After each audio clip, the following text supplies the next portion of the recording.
औज़ुबिल्लाहि बिस्मिल्लाहिर्रहमानिर्रहीम। नाज़रीन सलामुन अलैकुम। सबील मीडिया पर एक नए प्रोग्राम के साथ हम आपकी खिदमत में हाज़िर हुए हैं और आज का हमारा ये प्रोग्राम सबील मीडिया के दूसरे प्रोग्रामों से मुख्तलिफ है, क्योंकि आज हमारे साथ जो मेहमान हैं उन्होंने वो काम किया है कि जो हमारे मुल्क के लिए फ़ख्र का सबब है, उनके ख़ानदान के लिए, कौम के लिए, हमारी कौम के लिए, हमारे मज़हब के लिए बड़ी बात है और ये फ़ख्र का मकाम है, लायक़ तहसीन काम है। जी हाँ, हमारी मुराद है जनाब अदील मोहसिन साहब से, जिन्होंने यूपीएससी के इस एग्ज़ाम को क्रैक किया और 157 रैंक हासिल की, और जनाब साइम रज़ा साहब के, जिन्होंने इस एग्ज़ाम को क्रैक किया और उन्होंने 188 रैंक हासिल की।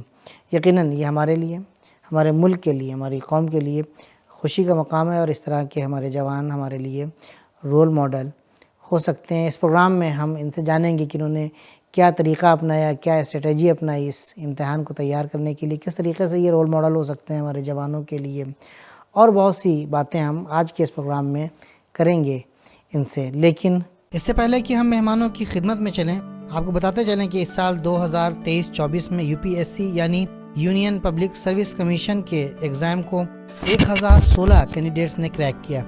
इसमें मुस्लिम जवान लड़कों और लड़कियों की तादाद 50 रही और इसमें एक मुस्लिम गर्ल नौशीन साहिबा ने टॉप 10 में अपनी जगह बनाई और 90 नंबर पर रहीं।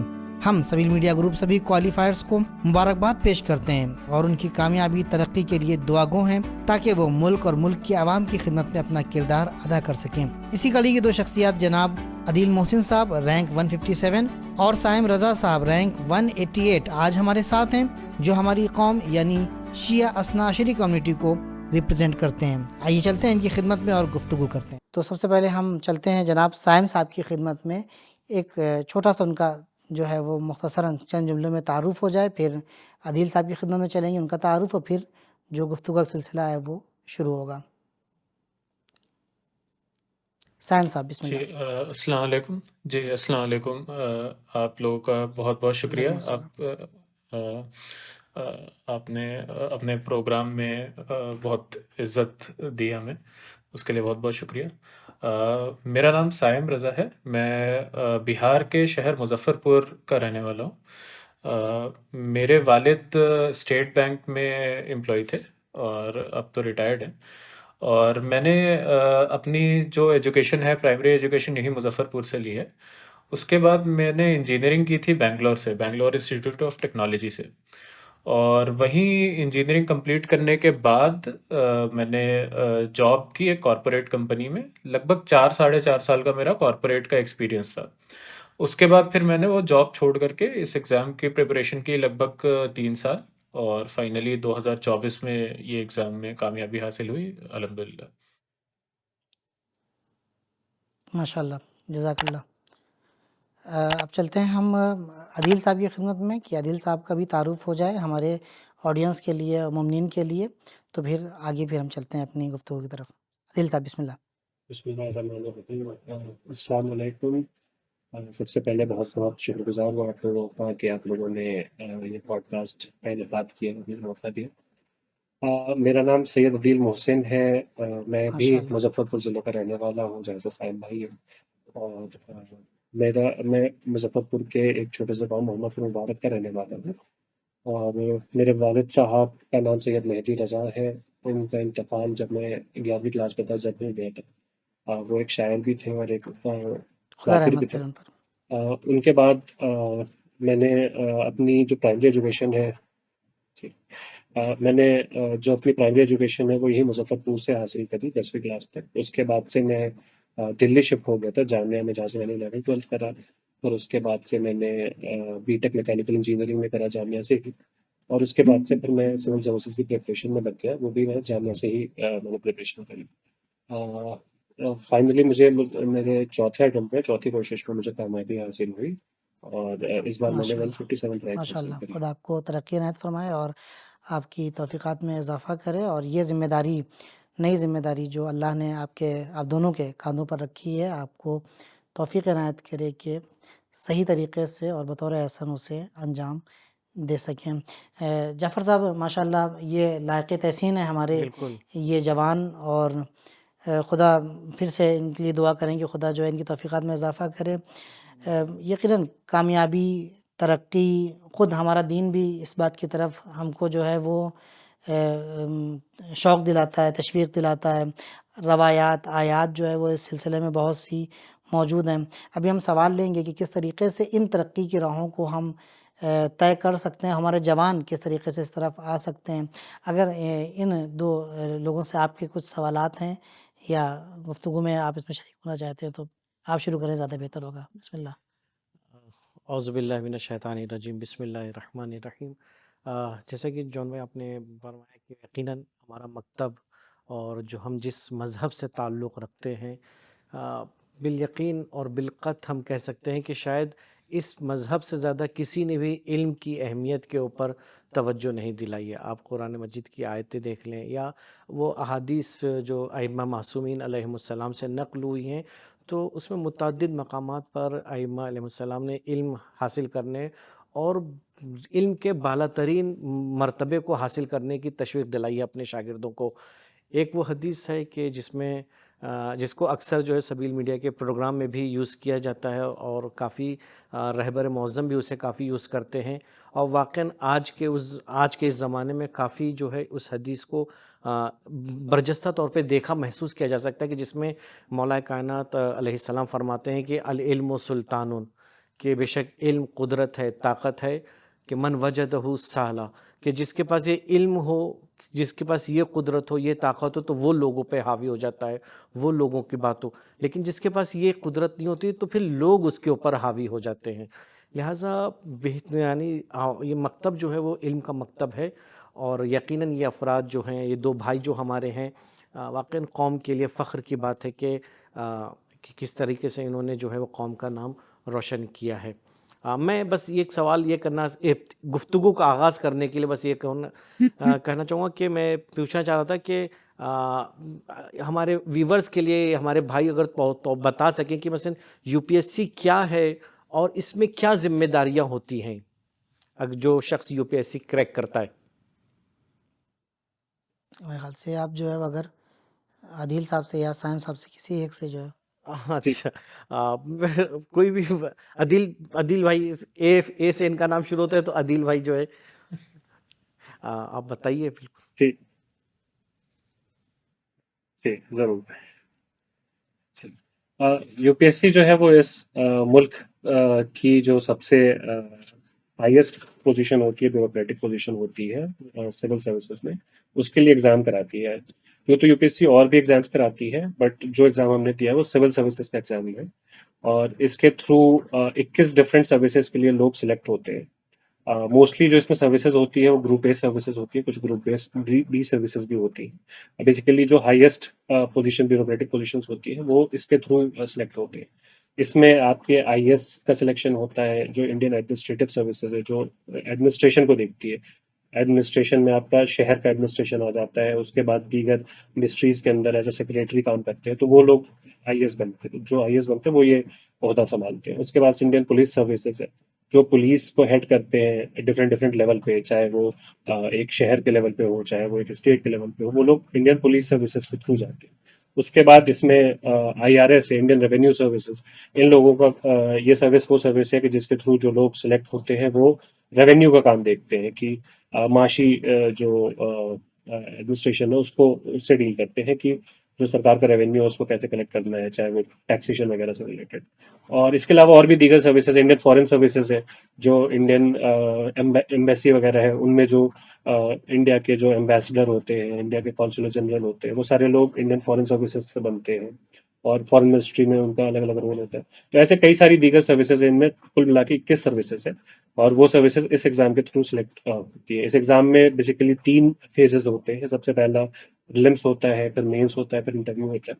तो ये पूरा प्रोसेस लगभग आपका साइकिल जो है वो 1 साल का साइकिल होती है और इस साइकिल को जब क्रॉस कोई एक स्टूडेंट कर लेता है तो वो फाइनली वो इस एग्जाम में सिलेक्ट होता है। माशाल्लाह जज़ाकल्लाह। तो ये एक इजमाली और मुख्तसर तारुफ जो है वो हो गया। मैं आदिल भाई की खिदमत साइम भाई की खिदमत में चलता हूँ। साइम भाई अगर हम यहाँ पर देखें ओवरऑल कि हमारी कौम के जो जवान हैं वो ज़ाहिरन कम शिरकत करते हैं इस किस्म के एग्ज़ाम में, चाहे वो यूपीएससी हो, चाहे वो नीट वगैरह का एग्ज़ाम हो उसमें, और एक आम जो तसव्वुर होता है ज़हन में कि ये बहुत सख्त है। तो ये क्या कहते हैं, इसका जवाब कैसे दें? क्योंकि एक मायूसी-सी पैदा होती है और इस वजह से हमारे जवान जाते नहीं हैं। तो मेरा सवाल ये आपसे ये होगा कि किस चीज़ ने आपको इंस्पायर किया और किस तरीके से, किस चीज़ की वजह से आपने तैयारी शुरू की और किस तरीके से आपने तैयारी की? एक ज़रा हमको जो है इसका एक्सप्लेन करें ज़रा। जी, ये जो बहुत दुरुस्त फरमाया आपने कि हमारे यहाँ एक और ये मैंने माशरे में काफ़ी एक आम ये एटीट्यूड देखा है कि लोग इस एग्ज़ाम को बहुत ज़्यादा देखते हैं इस नज़रिए से कि ये शायद कोई ऐसी चीज़ है जो नामुमकिन जैसी है। तो इसकी वजह ये है कि इसमें कंपटीशन ज़्यादा है, इसमें कोई दो राय नहीं है, कंपटीशन बहुत ज़्यादा है। लेकिन ये एग्ज़ाम बहुत ही स्ट्रैटेजी का एग्ज़ाम है। तो इस एग्ज़ाम में जो आप पढ़ाई करते हैं वो पढ़ाई सख्त नहीं है। यानी ये आदिल भाई भी आपको बताएंगे कि जो चीज़ें आपको पढ़नी है वो बहुत ही सिंपल चीज़ें, छोटी-छोटी चीज़ें। यूपीएससी आपसे ये डिमांड नहीं करती आप किसी चीज़ पे एक्सपर्ट बन के आए। वो बहुत जनरल चीज़ें पूछती है। लेकिन उसकी डिमांड ये है कि आप बहुत सारी चीज़ें मैनेज करें। वो बहुत वैरायटी की चीज़ें पूछती है। तो सिलेबस बहुत बड़ा हो जाता है, आपको बहुत सारी अलग-अलग चीज़ें पढ़नी होती हैं और टाइम कम होता है और बहुत सारी चीज़ें याद रखनी होती है। तो ये एग्ज़ाम टफ नहीं है, लेकिन आप कह सकते हैं कि डिमांडिंग है, यानी आपसे बहुत सारी चीज़ें डिमांड करता है ये एग्ज़ाम। तो इसकी एक इस वजह से होता क्या है कि बहुत सारे लोग जब अपने आस-पास ऐसा एग्ज़ाम्पल नहीं देखते हैं कि हमारे मोहल्ले से, हमारे शहर से कोई हमारे जानने में निकला हो, तो उनको लगता है कि ये शायद बहुत दूर की चीज़ है। जैसे मुझे भी कई ज़माने तक ऐसा लगता था कि ये तो बड़ी नामुमकिन सी चीज़ है। फिर मेरे कुछ दोस्तों ने क्लियर किया। तो उन्होंने मुझे बताया कि नहीं, ये ऐसा कोई डिफ़िकल्ट एग्ज़ाम नहीं है। इसकी इसकी तैयारी करने का एक तरीका है। जिस तरह से हर एक प्रोफ़ेशनल एग्ज़ाम का तरीका होता है, इसकी एक स्ट्रैटेजी है, इसका एक तरीका है, इसकी कुछ किताबें हैं। उसको पढ़ के कोई भी आदमी मेहनत के ज़रिए ये एग्ज़ाम क्लियर कर सकता है। तो जब हम अपने सामने एग्ज़ाम्पल देखते हैं तो दूसरों के लिए इंस्पिरेशन होता है। तो जिस तरह से मेरे कुछ दोस्तों ने क्लियर किया, उन्होंने मुझे हेल्प किया, उसी तरह से हो सकता है मेरे क्लियर करने से किसी और को ये लगे कि अच्छा इन्होंने किया है तो मैं भी कर सकता हूँ। तो जब आप अपने आस-पड़ोस में, अपने समाज में, अपने माशरे में देखते हैं इस तरह का एग्ज़ाम्पल, तो उससे इंस्पिरेशन पैदा होती है। तो मेरे ख़्याल से इस झिझक को दूर करने का यही तरीका है कि ज़्यादा से ज़्यादा लोग शिरकत करेंगे तो उसमें से अगर कुछ भी निकलेंगे तो उनको देख कर के और लोग इंस्पायर होंगे और फिर और लोग आगे आएँगे। अच्छा, दूसरी बात कि अगर पहले अटेम्प्ट में नहीं आ पाए तो दूसरा अटेम्प्ट बचता है, तीसरा बचता है, ज़ाहिरन उसमें जी, हमको चांस मिलते हैं। तो मायूसी से बाहर जी। जो है वो इंसान को निकलना चाहिए और मेहनत करना चाहिए। खुद अहले बैत अलैहिमुस्सलाम, हमारे जफ़र भाई और हमारे अइम्मा अलैहिमुस्सलाम ने इस बात की तरफ भी जो है तवज्जो, कुरान कह रहा है कि मायूसी नहीं करनी चाहिए, हिम्मत बुलंद रखनी चाहिए। इंसान की जो कद्र और अहमियत होती है वो इसकी हिम्मत और उसके इरादे और उसके अज़्म से होती है। जफ़र भाई, अब एक और सवाल है कि और वो ये है कि ज़रा मैं साइम भाई से करूँगा ये सवाल कि हम शिया कौम, क्या ताल्लुक़ है इसका यूपीएससी से? हम क्यों जाएँ इस लाइन में? जी देखिए, सिविल सर्विसेज जो है उसका फ़लसफ़ा ये है कि आप पब्लिक सर्विस में जा रहे हैं। यानी आप ख़ास तौर से जो एडमिनिस्ट्रेशन और पुलिस से जुड़ी हुई सर्विस है, वो बहुत ज़्यादा लोगों से जुड़ी हुई सर्विस है, जिसमें आप लोगों के रोज़मर्रा के मसाइल से डील करते हैं। तो अगर आपके अंदर एक सेंस ऑफ जस्टिस है, जो कि हमारे यहाँ आप देखें कि अदालत जो है हमारे यहाँ उसूल दीन में भी बेशक। बताया जाता है। तो तो अदल जो है वो, अगर आपके अंदर एक सेंस ऑफ जस्टिस है कि अदल का निज़ाम होना चाहिए, लोगों के साथ इंसाफ होना चाहिए, हर किसी की बात सुनी जानी चाहिए, हर किसी की मुश्किल का हल निकालने की कोशिश होनी चाहिए। तो अगर ये एहसास आपके अंदर है तो आपको सिविल सर्विसेज में आना चाहिए। सिविल सर्विसेज में आकर के आप लोगों की छोटी-छोटी प्रॉब्लम्स का भी सॉल्यूशन करेंगे, तो उनसे उनकी ज़िंदगी में बहुत चेंज आता है। तो ऐसा नहीं है कि आप आकर के पूरी दुनिया बदल देंगे, लेकिन आप अगर किसी का कोई छोटा सामान गायब हो गया, आप उसका वो सामान ही दिला देंगे किसी गरीब आदमी का, तो उसके लिए बहुत बहुत खुशी की बात होगी। तो आप लोगों की जिंदगी में छोटा-छोटे चीज चेंज कर सकते हैं, और उसके लिए लेकिन आपके अंदर एक सेंस होना चाहिए कि हाँ, दुनिया में अदल होना चाहिए, किसी के साथ नाइंसाफी नहीं होनी चाहिए। तो ये अगर आपके अंदर जज्बा है तो ये सिविल सर्विसेज के लिए बहुत जरूरी है, और सिविल सर्विसेज का फलसफा ही यही है और इसका ऑब्जेक्टिव भी यही है। जी। अ, मैं साइम भाई की जो बातें हैं उससे उसको तो कनेक्ट करते हुए मैं एक बात ये कहना चाहूँ कि जैसे कि इन्होंने खुद फरमाया कि एक अदालत का वो जज्बा और इंसाफ की वो ख्वाहिश इंसान के अंदर होती है, और हमारा मकतब वो मकतब है कि जो अदालत का मकतब, इंसाफ का मकतब है। और जैसे कि हम रवायतों में पढ़ते हैं कि इमाम ज़माना जब आएंगे तो दुनिया को अदल व इंसाफ से भर देंगे, जिस तरह से वो जुल्म जौर से भरी होगी। तो ये हर शिया के अंदर ये ख्वाहिश होनी चाहिए कि उसके अंदर वो अदालत पसंद हो, इंसाफ पसंद हो। और एक बहुत अच्छी बात जो इन्होंने कही है जॉन भाई, जी वो ये कि इंसानियत की खिदमत, लोगों की खिदमत करना, चाहे इन्होंने कहा मतलब एक छोटी सी चीज़ ही क्यों किसी की वापस दिला दे, छोटे इंसान की वो मामूली सी खुशी ही बहुत बड़ा असर रखती है, इम्पैक्ट करती है। मैं एक रवायत देख रहा था, तो रवायत बहुत अजीब है कि जिसमें आप मासूम फरमाते हैं कि अगर कोई किसी मोमिन की हाजत को पूरी करता है, आ, और वो हाजत जो है उसकी सलाह में और वो खुदा के लिए काम कर रहा है, तो ये एक हाजत का पूरा करना ऐसा ही है जैसे कोई खुदा की 1000 साल इबादत करे और इस 1000 साल में पलक झपकने तक भी खुदा की मासियत ना हुई हो। माशाल्लाह। यानी एक छोटा सा काम अगर आप किसी इंसान की खैर खाही के लिए कर रहे हैं, खुदा के लिए कर रहे हैं, तो इसका अजर परवरदिगार के नज़दीक कितना है कि इंसान को 1000 साल की इबादत की वो 1000 साल के जिसमें पलक झपकने तक भी इंसान मासियत खुदा नहीं कर रहा है।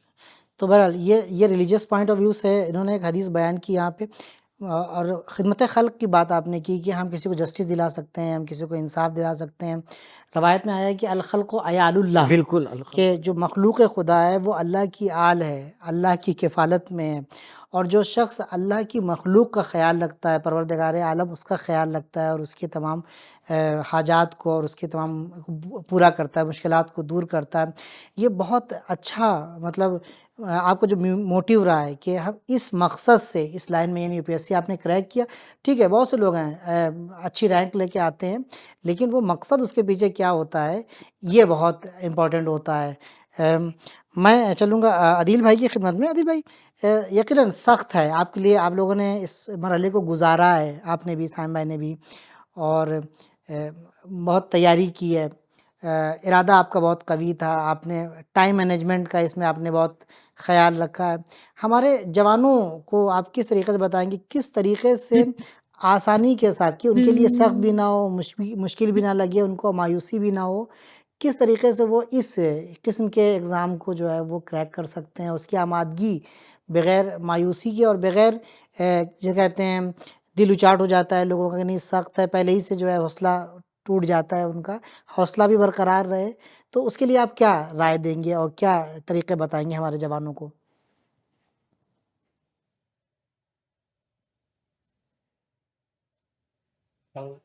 देखिए, मेरे नज़रिए में सबसे इम्पोर्टेंट ये है कि आप जब भी कभी इस तरह के इम्तिहान को अगर फेस कर रहे हैं, तो इसमें अनसर्टेनिटी बहुत होती है, आपको नहीं मालूम होता कि आप इसको सक्सीड करेंगे या नहीं करेंगे। तो उसमें खुद पे डाउट आता है, शक व शुबा आता है कि शायद हम इस लायक नहीं है, या पता नहीं होगा या नहीं होगा, मायूसी पहले ही आ जाती है इससे पहले कि आप एग्जाम में बैठे। तो ऐसी सूरत में हमारे पास एक अच्छा जो तरीका है वो ये है कि अल्लाह पे भरोसा रखना, कि उसकी ज़ात पे भरोसा रखना कि जो भी होगा, अगर बुरा ही हुआ ज़ाहिरी तौर पर, मसलन सिलेक्शन नहीं हुआ, तो भी वो अच्छे के लिए ही होगा, उसमें खुदावंद पाक की कोई उसके पीछे कोई वजह होगी जो हमारे हक में बेहतर होगी, जिसके वजह से शायद सिलेक्शन नहीं हो पा रहा है। तो इस चीज़ पर भरोसा रखना वो कहीं ना कहीं आपको एक तसल्ली देता है कि ठीक है, कोई बात नहीं, हमने कोशिश करी, अगर हम कामयाब नहीं भी हुए तो कोई इसमें ऐसा बुरा नहीं है, कुछ बेहतर ही होगा।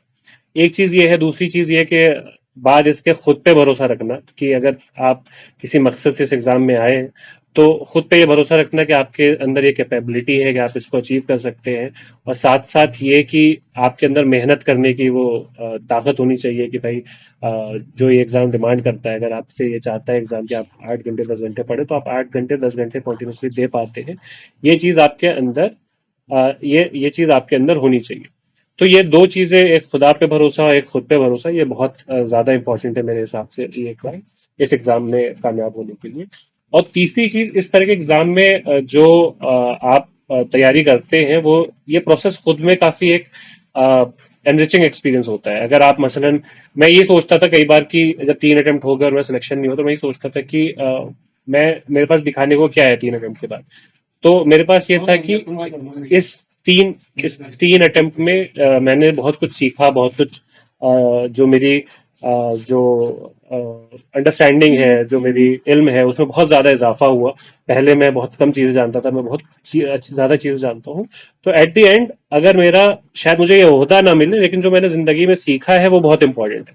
तो आप इस जर्नी को खुद एक जर्नी को ही जो है वो आप एक लर्निंग एक्सपीरियंस जैसा ले सकते हैं। चाहे कोई सा भी एग्जाम हो, नीट हो, जेई मेंस हो, जेई एडवांस हो, चाहे आपका यूपीएससी हो, वो जर्नी खुद में रिवॉर्डिंग होती है कई बार आपकी।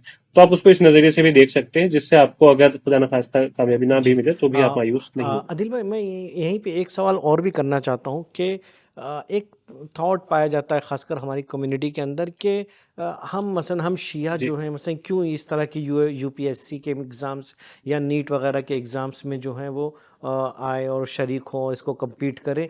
मसलन क्या क्यों हम इस तरह के करें, हम क्यों करें इसको कैसे आप जी जवाब देते हैं? यानी हमारी कौम का क्या ताल्लुक़ जी है इससे, बिल्कुल। हम क्यों आए इसमें?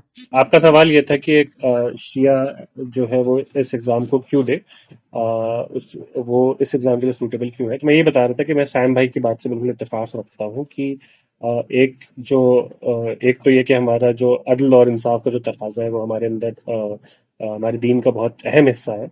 तो जिस वजह से जो है वो एक शिया जिस भी पोजीशन पे रहेगा वो हमेशा ये कोशिश करेगा, जो वाकई शिया है, वाकई मुसलमान है, ये कोशिश करेगा कि वो अपने उस पोजीशन में रहते हुए वो अदल और इंसाफ की जो है वो एक सिस्टम उसको इस्टेब्लिश करे। वो कभी ये नहीं चाहेगा कि किसी के साथ गलत हो, वो गरीबों का हमेशा भला चाहेगा। बेशक। और दूसरा ये कि हमारे पास एक बहुत बेहतर रोल मॉडल है एडमिनिस्ट्रेशन का, और पोजीशन ऑफ पावर में रहते हुए किस तरीके से एक बहुत सादी जिंदगी जीते हुए लोगों की मदद की जा सकती है। तो उसका बहुत बेहतर जो हमारे पास रोल मॉडल है वो हजरत अली है, जो जिन्होंने अपने दौरे खिलाफत बेशक। में एक बहुत ही एफिशिएंट और बहुत ही एथिकल एडमिनिस्ट्रेशन चलाया। तो उसमें मैं जिक्र कर रहा था, एक नहजुल बलागा में हजरत अली का एक खत है, जिसमें वो अपने एक गवर्नर को ये बताते हैं कि उसके रवैये में किस जो है उसका जेस्चर है, बहुत ही सिंपल सा भी जेस्चर, वो ऐसा ना हो कि जिससे किसी अमीर इंसान को ये तवक्को हो जाए कि उसकी अमीरी के वजह से, उसकी उसके मालदार होने की वजह से वो जो जो गवर्नर है, जो एडमिनिस्ट्रेटिव पोस्ट पे है, उससे किसी खास तरह की कोई एक्सपेक्टेशन रखे कि जस्ट बिकॉज मैं अमीर हूं तो मेरे लिए कोई फेवर कर देगा। या फिर ये कि कोई गरीब इंसान उससे ये ना सोचे कि ये तो बहुत बड़े इंसान है, मेरी पहुंच वहां तक नहीं है और ये मेरी मदद नहीं कर सकता है। तो इवन बहुत छोटा सा आंख का भी जेस्चर वो इस तरीके से ना देखे कि इस तरह का गुमान लोगों में पैदा हो। तो इस हद तक जो है वो इस्लाम में, और खास करके हजरत अली ने जो है वो एडमिनिस्ट्रेशन में इस हद तक जो है वो चीजों पे गौर करी है कि किस तरीके से अदल और इंसाफ कायम किया जा सके। तो वो रोल मॉडल हमारे लिए बहुत इंपॉर्टेंट है। और मुझे लगता है कि ये रोल मॉडल से अगर हम सीखेंगे तो वो एक जो शिया है, एक मुसलमान है, वो बहुत ही एक अच्छा एडमिनिस्ट्रेटर बन सकता है। जी। अदीब भाई ने एक अच्छी बात ये जो बयान की कि अगर एक शिया एडमिनिस्ट्रेशन में आता है तो चूंकि हमारा ताल्लुक उस मकतब अदलो इंसाफ से है तो हम ज़्यादा बेहतर जो तरीके से, चूँकि हमारे पास एक रोल मॉडल मौजूद है, हमारे पास वो तालीमात मौजूद है, हमारे पास वाक़ई में उस तरह के आइडियल किरदार मौजूद है, तो हम बेहतर उस तरीके से। और कुरान मजीद भी इसी की अक्कासी करता है कि जो कहता है कि कुंतुम खैर अन्नास, कुंतुम खैर उम्मतिन उखरिजत लिन्नास, कि तुम बेहतरीन उम्मत हो, क्यों तुमको लोगों के लिए निकाला गया है। तो ये भी इसी वजह की है, वो जो जज्बा है खिदमत का, वो जो जज्बा है उसमें बेहतर तरीके से, यानी एक मुसलमान और ख़ासकर इमाम अली का और इमाम ज़माना का चाहने वाला उसको बेहतर तरीके से अप्लाई कर सकता है। जी, यहाँ पे एक बात और मैं अर्ज़ करूँ आपकी खिदमत में, इसी आपकी बात को मुकम्मल करते हुए, और आदिल भाई और साइम भाई की बात को मुकम्मल करते हुए यहाँ पर कि ये तो रोल मॉडल हमने बनाया मौलाए कायनात को, उनका एडमिनिस्ट्रेशन देखा हमने, और अदल, इंसाफ, जस्टिस, मखलूक़ खुदा की जो है वो खिदमत। उससे बड़ी एक और बात नहीं, उससे बड़ी ना कहें, उसके साथ ही एक और बात है, वो ये है कि इसकी तरफ हमारे मराजा किराम खुसूसन आयतुल्लाह सिस्तानी आयतुल्लाह ख़ामनाई भी जो है वो हमारी तवज्जो दिलाते हैं कि मुल्क में आपका किरदार, मुल्क की खिदमत, यानी मुल्क की तरक्की में हमारा किरदार ये होना चाहिए। ये बहुत इम्पोर्टेंट चीज़ है। मैं कई मरतबा खिदमत में हाज़िर हुआ हूँ आयतुल्लाह सिस्तानी के, तो उन्होंने तकरीबन मोमिनीन को ये ताकीद किया है कि कि जब भी आप जाइए तो हमको हमारा पैगाम पहुंचाइए मोमिनीन हिंदुस्तान तक कि एडमिनिस्ट्रेशन में आइए, आप आइए वहाँ पर मुल्क को बनाने में, मुल्क को तरक्की से हमकिनार करने में अपना किरदार अदा कीजिए। ये यानी तो एक तरीके से हम अगर इस लाइन में आते हैं, इस तरह के एग्ज़ाम्स को हम क्रैक करते हैं, तो हमारा जो मोटिव होता है वो यानी शोहरत, पावर या पैसा कमाना नहीं होता है, वो खिदमत करना होता है। और ये खिदमत का जो जज्बा है, ये हमारा दीन, हमारे रहनुमा और हमारे जो है वो आइम्मा अलैहिमुस्सलाम जो वाकई मानों में हमारे हादी और रहनुमा हमको देते हैं। यहाँ पर मैं साइम भाई से एक सवाल करना चाहूँगा। साइम भाई, एक आम फ़िज़ा बनी हुई है ज़हनों में हमारे, और ये चीज़ जो है वो मायूसी की तरफ भी ले जाती है। जाफ़र भाई, आपने भी सुना होगा इसको, आदिल भाई आपने भी सुना होगा कि जिसमें कहा जाता है कि अगर हम मुसलमान जो है वो जाएंगे एडमिनिस्ट्रेशन में, या हम मुसलमान जो है वो गवर्नमेंट सर्विस में जाना चाहेंगे तो हमको तो लिया नहीं जाता है, और हमको जो है वो मतलब यानी डिस्क्रिमिनेशन होता है, ये वो इस तरह की बातें होती हैं। ये चीज़ मायूसी लाती है, और फिर इसकी वजह से बहुत से हमारे जवान जो हैं वो इस लाइन में नहीं आते। इस सिलसिले में क्या कहेंगे आप साइम भाई? जी देखिए, सबसे पहले तो इस सिलसिले में 2 एग्ज़ाम्पल आपके सामने हैं कि अगर आप मेहनत करेंगे माशाल्लाह तो जी। आपको कहीं कोई आपको नहीं रोक सकता है। दूसरी बात कि अगर आप यूपीएससी के एग्ज़ाम का पूरा उसका प्रोसीजर देखेंगे, तो बहुत ही फेयर एग्ज़ाम है, बहुत ही फेयर प्रोसीजर है, जिसमें कि कोई किसी तरह का डिस्क्रिमिनेशन की गुंजाइश नहीं है और नहीं होती है। आप देखेंगे तो हिंदुस्तान में आपको पता है कि कई सारी कौम और कई सारे मज़ाहिब, कई सारे ज़बानों से ताल्लुक़ रखने वाले लोग रहते हैं, और हर जगह से लोग आते हैं इस एग्ज़ाम में, और हर जगह से लोग सेलेक्ट हो रहे हैं।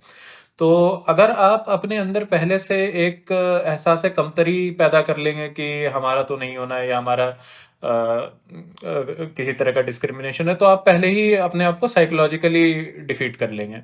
दूसरी बात ये कि आप देखिए, इसमें सबसे बड़ा जो चीज़ है वो है रिटन का पेपर, जो आप लिखते हैं, और उसमें आप जो लिखेंगे वही मार्क्स आपको मिलेगा। वो सबसे ज़्यादा वेटेज रखता है। तो अगर लेट्स से कि जो चीज़ें आपके हाथ में नहीं है, जिन चीज़ों को आप कंट्रोल नहीं कर सकते, उनको अल्लाह के ऊपर छोड़ दीजिए। आप अपनी तरफ से मेहनत कर सकते हैं। आप अपना रिटर्न का पेपर बहुत अच्छा कर सकते हैं। आप उसको अच्छा करके आइए।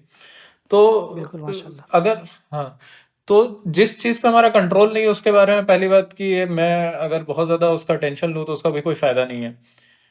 तो और दूसरी चीज़ कि अगर कोई इंसान यूपीएससी के एग्ज़ाम के पूरे प्रोसेस से गुजरेगा, तो उसको पता है कि ये इतना फेयर प्रोसीजर से बनाया हुआ एग्ज़ाम है कि इसमें कोई इस तरह की गुंजाइश नहीं है।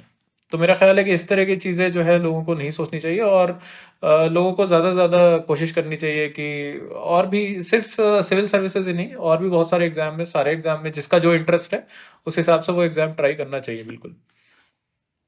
बेशक, बहुत बहुत ही अच्छी बात आपने कही यहाँ पर, और ये चीज़ हमको मायूसी से निकालने वाली भी है। एक बात तो ये कि ये सिस्टम जो है बहुत फेयर है, एक बात। दूसरी बात ये कि आप क्रैक करना है आपको एग्ज़ाम, आपको ये अचीवमेंट हासिल करना है, तो तरक्की आपको हासिल करनी है, तो आपको मेहनत करनी पड़ेगी।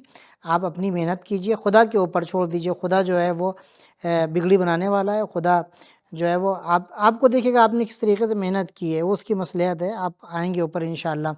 और ज़ाहिर सी बात है, हमारी रवायात भी कहती हैं, मौलाना कायनात जाफ़र भाई नजरुल्लाह आलम फरमाते हैं कि मन जद्दा वजदा, कि जो कोशिश करता है वो अपनी मंजिल को पा लेता है। लैसा लिल इंसान इल्ला मा सआ। हाँ, कुरान कह रहा है कि इंसान जो है वो जो कोशिश करता है वो यकीनन जो है वो अपने मंजिल तक, अपने मंजिल मकसूद तक पहुंच जाता है। अब एक सवाल है जो आप दोनों से अलग-अलग हम करना चाहेंगे कि हमारे जवानों को आप ये बताएं कि ये जो आपने तरक्की हासिल की, ये जो कामयाबी आपने हासिल की और इस मकाम तक आप पहुँचे हैं, तो आपने मुख्तसरन बयान करें कि ज़ाहिर सी बात है कि आपने टाइम सेट किया होगा, टाइम मैनेजमेंट का इसमें बड़ा किरदार है, आपके मतलब एम्बिशन का बड़ा किरदार है, आपका इरादा, आपकी हिम्मत। और तो किस तरीके से आपने इस तैयारी के लिए क्या प्रोग्राम आपने तैयार किया था? क्या आपने जो है वो तरीक़ा अपनाया था? आदिल भाई, पहले आप अगर बता दें तो फिर उसके बाद भी साइम भाई की तरफ चलेंगे। देखिए, सबसे पहले तो ये कि मेरे साथ भी जो पहला अटेम्प्ट था उसमें थोड़ा डायरेक्शन की कमी थी। मेरे कोई जान पहचान में कोई ऐसा नहीं था जिसने ये तैयारी करी हो, तो मैंने खुद से ही जो इंटरनेट पे देख करके जो समझ आया उस हिसाब से तैयारी स्टार्ट करी। तो उस वक्त चूंकि मेरे पास इंफॉर्मेशन की कमी थी, तो मुझे ये लगता था कि इसमें 3 स्टेजेस होते हैं, प्रीलिम्स, मेंस और इंटरव्यू। तो मुझे उस वक्त ये लगता था कि प्रीलिम्स की जो तैयारी है वही मेंस में भी काम आएगी, वही इंटरव्यू में भी काम आएगी। तो मैंने जी तोड़ करके जो है वो प्रीलिम्स के लिए तैयारी करी, मेहनत करी। और अल्लाह का शुक्र है कि वो प्रीलिम्स मेरा निकल गया था। बट उसके बाद जो अगला स्टेज होता है मेंस का, उसके लिए 3 महीने मिलते हैं, लेकिन वो 3 महीने सफिशिएंट नहीं होते हैं पूरी तरीके से तैयारी करने के लिए। तो जिसके वजह से मुझे जो है वो दिक्कत झेलनी पड़ी। लेकिन पहली जो नाकामयाबी मुझे हासिल हुई, उसके बाद से उसके बाद से मैंने जो है वो अपना स्ट्रैटेजी डेवलप करी कि किस तरीके से मैं इस एग्जाम को टारगेट कर सकता हूँ। तो फिर मुझे ये समझ आया कि जो इस एग्जाम में सबसे इम्पोर्टेंट है वो है कि आपको जो यूपीएससी का नेचर है, एग्जाम का नेचर है, वो समझना है, किस तरीके के क्वेश्चन वो पूछता है। उसके लिए प्रीवियस ईयर क्वेश्चन का एनालिसिस करना, उसके लिए जो सिलेबस है उसके पॉइंट्स को समझना, उसके लिए आपको जो है वो जो राइटिंग प्रैक्टिस है वो करना। और ये जो मेरी ओवरऑल स्ट्रैटेजी थी वो यही थी कि सबसे पहले मैं जो नोट्स बनाऊं, एक जिसको ये कहते हैं कि गागर में सागर डालने जैसा होता है, कि किसी एक टॉपिक पे जितनी चीजें मैं इकट्ठा कर सकता हूँ उसको जितने शॉर्ट तरीके से कर सकता हूँ उस तरीके से इकट्ठा करना, और फिर उसको इम्प्लीमेंट करना, लिख करके उसको कोशिश ये करना कि अपने आंसर्स में वो सारी चीजें मैं ले आऊं। और हर बार ये कोशिश करना कि अगर एक चीज पे मैंने आंसर लिखा और अगली बार वापस उस चीज पे लिखा है, तो मेरा अगला आंसर पिछले आंसर से बेहतर होना चाहिए। तो ये कोशिश करते रहना एक बहुत इंपॉर्टेंट ये थी। लेकिन ये सारी चीजें जो है वो एक बार में नहीं हुई, मुझे 4 अटेम्प्ट लगे, और हर अटेम्प्ट में जो है वो कुछ ना कुछ नई चीजें करने की कोशिश करी मैंने। तो जैसे मसलन ये वाली जो चीज मैं बता रहा हूँ, जिसमें मैं कोशिश करता था कि एक आंसर जो दूसरा आंसर लिखूं, अगर वही आंसर तो वो इम्प्रूव करके लिखूं। तो ये चीज मैंने इस वाले अटेम्प्ट में करी, जिसका मुझे बहुत फायदा दिखा। और इसके साथ साथ जो है वो मेरी रिवीजन की स्ट्रेटजी रहती थी ये कि किस तरीके से मैं कोई चीज मैंने आज पढ़ी है तो फिर हफ्ते के आखिर में उसे दोबारा देखूं, फिर महीने के आखिर में उसे दोबारा देखूं। तो वो एक स्ट्रेटजी जो रिवीजन की थी वो बहुत ही कारगर रही मेरे लिए। तो ओवरऑल ये मेरी स्ट्रेटजी थी। जी। जी साइम भाई, यही सवाल आपसे भी है। आपका कैसा रहा ये सफर इस यूपीएससी को क्रैक करने का? जी, मैंने 2021 में अपनी जॉब छोड़, पहले मैंने पहला अटेम्प्ट जॉब के साथ साथ देने का ट्राई किया था, तो उसमें कुछ भी सक्सेस नहीं मिली। तो मुझे उस टाइम रियलाइज हुआ कि शायद जॉब के साथ नहीं पढ़ाई हो पाएगी, क्योंकि जितना डिमांड है इस एग्जाम में टाइम का। तो फिर मैंने 21 में जॉब छोड़ करके तैयारी शुरू की। तो मेरा शुरू से एक बहुत ही प्लान्ड अप्रोच थी। तो मैं मतलब यूजुअली अपनी लाइफ में बहुत ही प्लानिंग से चलता हूँ। तो मैंने बहुत ही डिटेल्ड प्लान बनाया था, कि जिसमें कि अगर आप जैसे 6-7 महीने का, तो अगर मैं आज आप मुझसे पूछेंगे कि आप 20 अक्टूबर को क्या करेंगे, तो वो भी मेरे प्लान में कहीं लिखा होगा। हर दिन का मेरे पास एक टारगेट होता था। तो उस तरह से एक बहुत स्ट्रैटेजी बनाई कि कौन कौन किस दिन कौन सी किताब पढ़नी है, उसमें क्या पढ़ना है, उसमें नोट्स बनाने हैं, आंसर प्रैक्टिस करनी है, टेस्ट लगाने हैं, जो भी है सारी चीज प्लान बनाई थी। तो वो पहले पूरा एक शेड्यूल प्रिपेयर किया। वो दूसरी चीज आती है उस शेड्यूल प्रिपेयर करने के बाद उसको बहुत ही डिसिप्लिन से एग्जीक्यूट करना। तो हर रोज का मेरा टारगेट फिक्स होता है, तो मैं हर रोज अपना टारगेट रात को बैठ करके देखूंगा मेरा कंप्लीट हुआ या नहीं। अगर कंप्लीट हुआ तो मैं उसको ग्रीन कलर से कलर कर देता था, नहीं हुआ तो रेड कलर से। तो वो हर रोज देखने पे फिर फील आता था, जैसे लगातार अगर ग्रीन हो रहा है तो मुझे फील आता था कि कुछ अचीवमेंट हो रहा है। अगर वो 2-3 रेड आ गया तो खुद ही लगता था कि कहीं पीछे हो रहा हूँ। तो फिर उसको कवर अप करना। तो ये इसको डिसिप्लिन के साथ एग्जीक्यूशन बहुत इंपॉर्टेंट था। तीसरी चीज जो मुझे लगता है कि जो एक मेरी शायद नेचुरल क्वालिटी थी, लेकिन मुझे लगता है कि ये क्वालिटी डेवलप भी करनी चाहिए, वो है थोड़ा सा क्यूरियस नेचर होना किसी चीज को लेके, या नई चीज को पढ़ने को लेकर के। कि आप कोई भी नई चीज देखें तो उसके पीछे के फलसफे को जानना, इसमें क्या हिकमत है, क्यों ऐसा किया गया। तो इस ये थोड़ा सा इंक्विजिटिव नेचर जिसको बोलते हैं, सवाल पूछना। तो वो नेचर मुझे लगता है कि थोड़ा हेल्प किया मुझे, क्योंकि मैं कोई भी चीज पढ़ता था तो मैं कोशिश करता था कि उसकी तह तक पहुंचूं। तो कई बार जो है आप टॉपिक्स को डेप्थ तक पढ़ने में हेल्प होती है। और फाइनली एक चीज़ जो मुझे लगता है कि बहुत इंपॉर्टेंट है, जो मुझे धीरे-धीरे रियलाइज़ हुई, वो है बहुत ही ईमानदारी के साथ अपना असेसमेंट करना। जब मेरा पहली बार में 2022 वाला मेंस नहीं क्लियर हुआ था, तो मुझे उसी टाइम पता था कि मेरे पेपर नहीं कंप्लीट हुए। और तब मैंने ये रियलाइज़ किया, क्योंकि मैं घर पे बैठ के प्रैक्टिस कर रहा था, तो एग्ज़ाम वाली फीलिंग या जिसको सिमुलेशन बोलते हैं, वो नहीं हो पाया। तो फिर मैंने उसको इम्प्रूव करने के लिए टेस्ट सीरीज़ जॉइन की, जिसमें सेंटर पे जाके टेस्ट लिखता था। तो उससे मेरे मार्क्स में लगभग 100 नंबर का इंप्रूवमेंट हुआ मेरे मेंस के पेपर में। तो ये कंटिन्यूअसली अपने आप को बहुत ईमानदारी से एसेस करना कि कहाँ मेरी कमी है, कहाँ गलती हो रही है। और अगर आप अपने साथ ईमानदार नहीं है, तो आपको कभी पता ही नहीं चलेगा कि आप कहाँ गलती कर रहे हो, और वहीं से मायूसी शुरू होती है। अगर आप बहुत ऑनेस्टली अपने आप को जानते हैं कि मेरी कहाँ गलती हो रही है, तो आप मायूस नहीं होंगे, क्योंकि आपको पता है कहाँ इंप्रूवमेंट करना है। तो यही मेरी ओवरऑल स्ट्रेटेजी थी, और आई थिंक कि ये 3-4 क्वालिटीज कोई भी इंसान डेवलप करेगा तो ये एग्जाम क्लियर कर सकता है। बहुत बहुत ज़बरदस्त, बहुत अच्छी बात यहाँ पर आपने बयान की साइम भाई।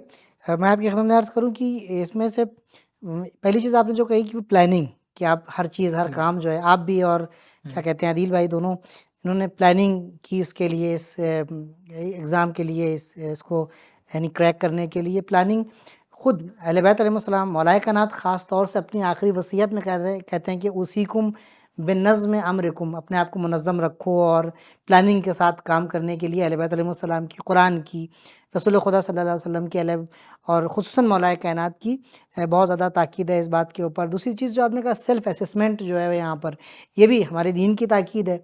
दीन हमारा ये कहता है कि अहले बैत अलैहिस्सलाम, इमाम मूसा काज़िम अलैहिस्सलाम की हदीस है, मुहासबा नफ्स की, यहाँ तक है कि वो शख्स हम में से नहीं है जो अपना यानी सेल्फ असेसमेंट नहीं करता है, मुहासबा नफ्स नहीं करता है, अपने आप को चेक नहीं करता रहता है कि हमारे अंदर क्या कमियां हैं, हमने कहाँ किस मकाम को हमने हासिल किया, कहाँ तक पहुँचना है। बहरहाल ये बहुत अच्छी बातें जो हैं वो आपने बयान की, हमारे जवानों के लिए इंशाअल्लाह उनके लिए मुफीद साबित होगी, और जो दीगर लोग जो हैं वो चाहते हैं। जफ़र भाई प्लानिंग के जी। हवाले से, जैसे कि साइम भाई ने कहा कि वो किस तरीके से उन्होंने एक पूरा प्लान, डिटेल में उन्होंने अपना एक प्लान तैयार कर रखा था। इमाम अली अलैहिस्सलाम की बहुत छोटी सी हदीस है, लेकिन वाकई में बहुत कारआमद है। आप फरमाते हैं कि अत-तदबीर निस्फुल मऊना, यानी किसी भी काम को अंजाम तक पहुंचाने के लिए प्लानिंग, यानी उसको 50% तक आपने कंप्लीट कर दिया है। यानी अगर आप प्लानिंग करते हैं तो गोया कि आपने 50%, 50% तक उसको अंजाम दे दिया है। अत-तदबीर निस्फुल मऊना। ये बहुत इम्पॉर्टेंट है हमारी कौम के लिए, ख़ुसूसन आज के ज़माने में जहाँ पर मुसलमान जो हैं वो यानी ख़ुसूसन शिया जो हैं अभी उस मकाम पे नहीं जो उनका मकाम कभी हुआ करता था। आज के ज़माने में हमारे लिए, हमारे जवानों के लिए ये बहुत ज़रूरी है कि इन तमाम चीज़ों को अपनाएं, और तरक्की के लिए, कौम की तरक्की के लिए, मुल्क की तरक्की के लिए ये चीज़ बहुत इम्पॉर्टेंट है। और अहले बैत अलैहिस्सलाम को मानने का मतलब यही है कि हम उनकी बातों को मानें, उन्होंने जो सिफारिशात की हैं, उन्होंने जो हुक्म हमको दिया है, जो ताकीद उन्होंने की है, हम उसके ऊपर अमल करें। प्लानिंग, टाइम मैनेजमेंट, मुसलसल काम करते रहना, जद्दोजहद करते रहना, थकना नहीं है, हारना नहीं है, हिम्मत जो है वो टूटने नहीं देना है, हौसला बुलंद रखना है, और ये इम्पॉर्टेंट चीज़ वही प्लानिंग के साथ आगे बढ़ना है और तरक्की हासिल करनी है। तो आखिरी पैगाम अगर आप दोनों जो है वो एक-एक करके, मैं आदिल भाई से शुरू करूँगा कि हमारे जवानों के लिए कुछ देना चाहें, और कि आएँ लोग, शिरकत करें, हमारे जवान इस लाइन में आएँ, ज़रूरत है मुल्क को बनाने में अपना किरदार अदा करने की। तो अगर आखिरी पैगाम देना चाहें तो आदिल भाई, मैं आपसे गुज़ारिश करूँगा कि आप जो है बयान करें। ज़रूर। सबसे पहले तो मैं ये कहना चाहूँगा कि एक जो हमारी गुफ्तगू का एक हिस्सा भी रहा कि एक मायूसी हमारे अंदर है कि शायद हमारे खिलाफ डिस्क्रिमिनेशन होता है, या हम कोशिश भी करेंगे तब भी वहाँ नहीं पहुँच सकते हैं। लेकिन ऐसा बिल्कुल भी नहीं है, इस एग्ज़ाम में तो बिल्कुल भी नहीं है कि जहाँ आप डिस्क्रिमिनेशन फेस करें। उसका जीता जागता सबूत मैं और सायम भाई हैं, और भी दीगर बहुत सारे सिलेक्शन हुए हैं। तो वो ये दिखाता है कि जो डिस्क्रिमिनेशन का एक खौफ हमारे अंदर रहता है, वैसा कुछ नहीं है। दूसरी बात ये कि खुद पे भरोसा भी रखना बहुत इंपॉर्टेंट है। बहुत सारे लोगों को एक एक डर बैठा होता है कि एग्जाम बहुत मुश्किल है, शायद मेरे से नहीं हो पाएगा, मैं जितनी भी कोशिश कर लूँ शायद मैं उस लायक नहीं हूँ। लेकिन अगर आप कोशिश कर ले, अगर आप एक बार ठान लें कि मुझे ये चीज़ अचीव करनी है, मुझे ये एग्जाम क्रैक करना है, तो आप बिल्कुल कर सकते हैं ये एग्जाम क्रैक। और फाइनली किसी भी कॉम्पिटिटिव एग्जाम में या किसी भी आप जिंदगी किसी भी मरहले में रहे, हमेशा खुदावंद पाक पे आप भरोसा रखें, उस पर यकीन रखें कि अगर अगर आप किसी वजह से अगर आप कामयाब नहीं भी हो पा रहे हो तो ज़रूर उसमें खुदावंद आलम की कोई मसलहत होगी और इसमें जो है वो आपकी बेहतरी होगी। इसमें मैं एक जाते जाते एक अपनी वालदा के बारे में बताना चलूँ कि वो अक्सर वो ये दुआ करती थी जब पिछले अटेम्प्ट्स में कि क्योंकि एक खौफ बैठा होता है सिविल सर्विसेज को या पुलिस सर्विस को या एडमिनिस्ट्रेटिव सर्विस को लेकर के कि इसमें मसलन करप्शन है या गलत रास्ते पे जाने के बहुत सारे इसमें खदशा रहता है। तो मेरी वालदा ये दुआ करती थी, उन्होंने मुझे बताया भी कि वो भी थोड़ा सा उन्हें भी खदशा रहता था कि कहीं गलत रास्ते पे ना चला जाए। तो वो ये दुआ करती थी कि या अल्लाह इसका सिलेक्शन अगर ये खदशा है, अगर ये मुमकिन है कि ये गलत रास्ते पे चला जाएगा या इसके अंदर तकब्बुर आ जाएगा या इसके अंदर करप्शन आ जाएगा तो या अल्लाह इसका सिलेक्शन ना हो। तो और जिसके बारे में ये भी उनसे कहता था कि शायद आपकी दुआ ऐसी थी जिस वजह से मुझे 4 अटेम्प्ट लग गए। लेकिन ये चीज कहीं ना कहीं वो ये सिखाती है कि आपको हमेशा अपना मकसद याद रखना है कि आपका मकसद इस इम्तिहान के जरिए ये नहीं है कि आप एक अपने आप को एक बड़ा इंसान समझने लगे या अपने आप को बहुत ही आप दुनियावी चीजों में लग जाए कि मुझे बहुत सारे पैसा इकट्ठा करना है या बहुत पावर इकट्ठा करनी है। आपका मकसद ये होना चाहिए कि लोगों की मदद करना, खिदमत खल्क करना। तो वो मकसद हमेशा याद रखना बहुत ज़रूरी है। आप किसी भी काम में जाए वो मकसद हमेशा याद रखें। खुदावंद करीम से ये दुआ करते रहें कि वो हमें सिरात मुस्तकीम पे कायम रखे और गलत कामों से दूर रखे। और कोई भी काम हो कि आप जितने भी कीचड़ में हो आप उसमें कीचड़ में रह करके भी साफ रह सकते हैं। तो आप बिल्कुल ये कोशिश करें जहां भी रहें कि आप नेक रास्ते पे चले, नेकी करें, बुराई से बचें। बस यही मेरा पैगाम है। जी। बहुत ही अच्छा पैगाम था, काफ़ी इसमें हमारे जवानों को सीखने के लिए काफ़ी पॉइंट्स थे। साइम भाई, अगर आप फाइनल कोई आप आज हमारे यूथ को कोई मैसेज देना चाहें, कोई पैगाम देना चाहें, तो वो क्या होगा?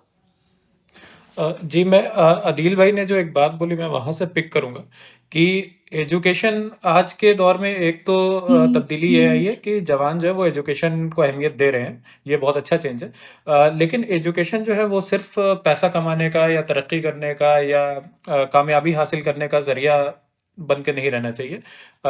एजुकेशन या तालीम जो है वो किरदार साजी का जरिया होना चाहिए, कैरेक्टर बिल्डिंग होनी ज़रूर चाहिए, वो बेशक। बहुत इंपॉर्टेंट है। अगर वो नहीं है तो फिर आप भले ही पैसा कमा लेंगे, वो अगले जनरेशन में खत्म हो जाएगा। लेकिन कैरेक्टर ऐसी चीज है जो जनरेशन दर जनरेशन पास ऑन होती है। तो दूसरी चीज कि अपने अंदर डिसिप्लिन पैदा करें। जो चीज आपको करनी है उसको सही टाइम पे फिगर आउट करें, उसको लेके फोकस्ड रहें और अपने काम को बहुत सिंसियरली परस्यू करें। डिसिप्लिन बहुत जरूरी है लाइफ में। और तीसरी चीज जो अदिल भाई ने भी पॉइंट आउट की वो ये है कि हम्बल रहें हमेशा लाइफ में। अगर आप तरक्की भी कर रहे हैं तो हम्बल रहना बहुत जरूरी है। तकब्बुर में मैंने शायद कहीं पढ़ा था, कोई हदीस थी या मुझे हवाला याद नहीं आ रहा, लेकिन तकब्बुर की 2 निशानियां लिखी थी। एक ये कि हक वाजे हो जाए और आप अड़े रहें कि नहीं मानूंगा, एक ये तकब्बुर की निशानी है। और दूसरा ये कि दूसरों को हकीर समझना। तो इन 2 चीज़ों से बचना चाहिए। तो ये जो है आपका इंसान का अखलाक और किरदार इससे बेहतर होगा। तो ये कुछ क्वालिटीज़ जो है मुझे लगता है अगर नौजवान अपने अंदर इनकलकेट करेंगे तो उनकी भी और कौम की भी जी, बहुत-बहुत शुक्रिया आदिल भाई, बहुत-बहुत शुक्रिया साइम भाई, आप लोगों ने अपना वक़्त दिया और मैं इतने दिनों से जो है आप लोगों से राब्ते में था, जिससे मुझे अंदाज़ा है जाफ़र भाई कि बहुत मसरूफ़ हैं। जी, दोनों बिल्कुल, ब्रदर हमारे, बिल्कुल। मैंने आपसे गुफ्तगू की थी इस सिलसिले में। अपना कीमती वक़्त आपने दिया हमारे लिए, जवानों को आपने बहुत अच्छे नुकात की तरफ आगाह किया। उम्मीद है कि आपसे इंस्पायर होके और आपको अपना आइडियल और नमूना बनाते हुए हमारे जवान और भी आगे बढ़ें और मुल्क की खिदमत के लिए इस किस्म के जो और भी दीगर एग्ज़ाम्स होते हैं उनमें शिरकत करें, उनको क्रैक करें और मुल्क का, कौम का, अपने घर का, ख़ानदान का नाम रोशन करें। ख़ुसूसन अहले बैत अलैहिस्सलाम की ताकीदात और उनके हुक्म पर अमल करें और इस बात को साबित करें कि वो हकीकी अहले बैत अलैहिस्सलाम के चाहने वाले हैं। फिर से हम अल्लाह से दुआ करते हैं कि परवरदिगार आप दोनों की और दीगर जो हमारे मुसलमान भाई जो क्या कहते हैं जवान जिन्होंने इसको क्रैक किया है यूपीएससी एग्ज़ाम को, उन सबको तरक्की इनायत फ़रमाए, तौफ़ीक़ात में इज़ाफ़ा करे और अदल, इंसाफ़ और जस्टिस को कायम करने की ये लोग कोशिश करें। जाफ़र भाई, अगर आप कोई आखिरी पैगाम देना चाहते हैं इनके लिए मैं तो। बस एक लास्ट बात, चूँकि तकरीबन सारी बात आपने बोल दी, मुकम्मल बातें। बस एक हदीस की जिसको हम काफ़ी पढ़ते हैं कि जिसमें मासूम फरमाते हैं कि कूनू लना ज़ैना वला तकूनू अलैना शैना, कि हमारे लिए ज़ीनत का सबब बनो। और आज यकीनन आप दोनों ने साबित कर दिया कि आप किस तरीके से अहले बैत अलैहिमुस्सलाम के लिए, अइम्मा अलैहिमुस्सलाम के लिए ज़ीनत का सबब बने हैं, कि जिस लोग जब भी ये नाम सुनेंगे, ये नाम देखेंगे और आपको देखेंगे, तो उन्हें वो याद आएगा कि ये किस मकतब के और किस मज़हब के मानने वाले हैं। बहुत बहुत शुक्रिया। इंशाअल्लाह मोमिनीन हम एक इसी किस्म के नए पॉडकास्ट के साथ आपकी खिदमत में हाजिर होंगे। तब तक के लिए खुदा हाफिज़। सबील मीडिया, कुरान और अहले बैत का रास्ता, कामयाबी का रास्ता।